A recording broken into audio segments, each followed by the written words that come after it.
In today's video, I'm going to teach you how to animate text in Adobe Premiere Pro using presets.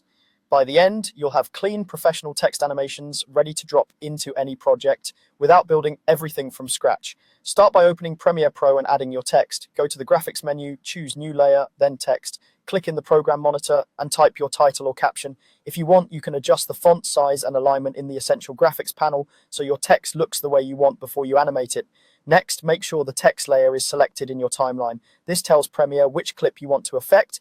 You'll know it's selected when it's highlighted, and you can see its properties in the Effect Controls panel. Now head to the Effects panel. In the search box, type Text Animation Presets. You'll find these under Presets, then Text. Browse through the options, things like fades, typewriter effects, slides, and overshoots. When you've found one you like, drag the preset directly onto your text layer in the timeline. You should see the effect applied immediately. Open the Effect Controls panel to customize the animation.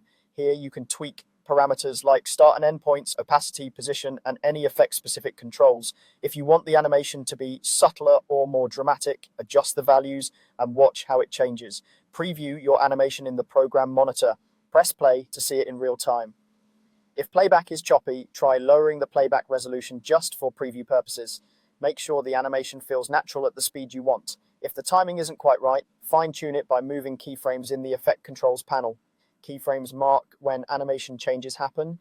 Drag them closer together for faster motion or farther apart for a slower, smoother effect. You can also right-click a keyframe and adjust easing to soften the starts and stops. Want more complexity? You can stack multiple presets on the same text layer, add a second preset, and then refine each effect's timing so they don't clash. Consider staggering one effect to start a bit earlier or later for a layered, polished result. When you're happy, export your video with the animated text. Go to Export and pick settings that fit your destination. H.264 is a great general option. Name your file, choose a location, and export.